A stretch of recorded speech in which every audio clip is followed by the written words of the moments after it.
Welcome to Manna at the Tap, a podcast of Tapestry Ministries. Each episode reflects on a daily Bible reading from the Revised Common Lectionary. I'm Gloria, a fellow traveler on a spiritual journey with the Tapestry community, and we refer to the daily Bible reading as our spiritual manna, nourishing our souls and fostering growth as we share insights and interpretations that enrich our spiritual lives. Tuesday, March 18th, 2025, marks day 12 of the Lenten journey. The lectionary reading is from the New Testament book of Corinthians, a letter authored by Paul, one of the prominent leaders of the first century Christian communities. Paul established the Christian community in Corinth, a vast international metropolis filled with individuals from diverse backgrounds. The city presented endless opportunities for engaging in sinful behavior, often without the community recognizing the consequences of their actions. The lectionary reading itself is from 1 Corinthians chapter 10, verses 1 to 13. And in these verses, the Apostle Paul uses the ancient story of the Exodus from the Old Testament to instruct this newly formed Christian community on how to manage their behaviors and to share some of the consequences of their actions. You see, this community was confident in its knowledge, abilities, and resources. However, Paul recognized that it didn't understand the dangers it was facing. So he wrote this letter to them as, quote, their father through the gospel, to warn them about the dangers of their behavior. Paul outlined the Exodus as a parallel to the community's spiritual journey.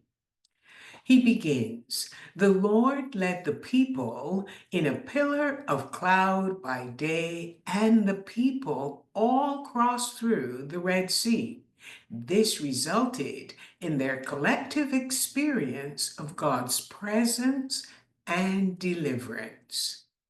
In the desert, they received a daily gift of bread from heaven, which the people called manna. They received water from a rock that accompanied them throughout their journey. Paul informed the Corinthian community that despite the gifts of deliverance from Egypt and the provision of food and water throughout their journey, God was displeased with the people's response to his kindness. Consequently, the generation that left Egypt perished in the desert because of their sinful behavior. In the Exodus story, Paul highlights the people's sinful behaviors and asserts that this narrative provides a pattern of behavior the community in Corinth should avoid, along with 5 warnings. So here are the 5 warnings. Warning number 1.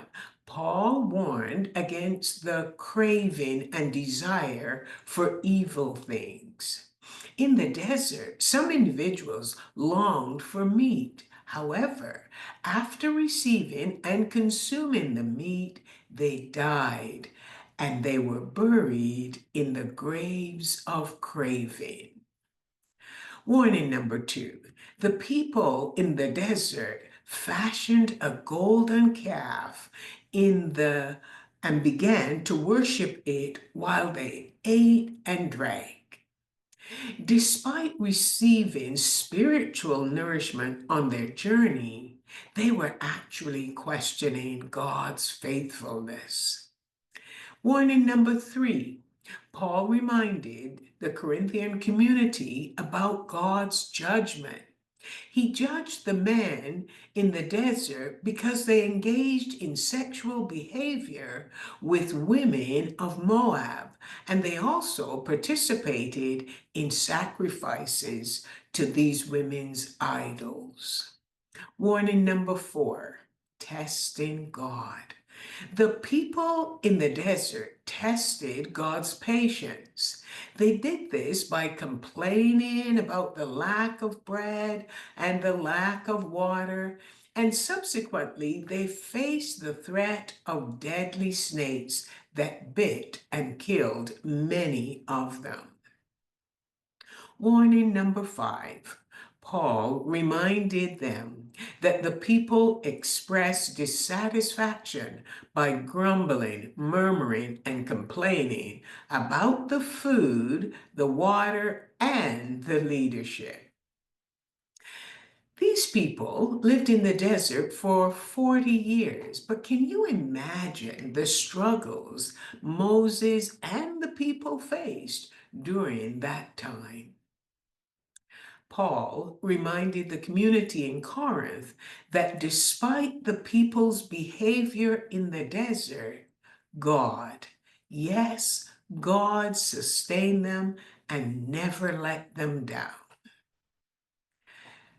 The Corinthian community faced the same temptations as the people in the desert. And Paul noted that these temptations are all part of the human experience. So, what can we learn from Paul's teaching to the community in Corinth? We too are tempted to worship any and everything that distracts us from a relationship with God. Additionally, we may find it easier to complain rather than to give thanks for God's provisions in our lives. Paul reminds us that God will never let us down.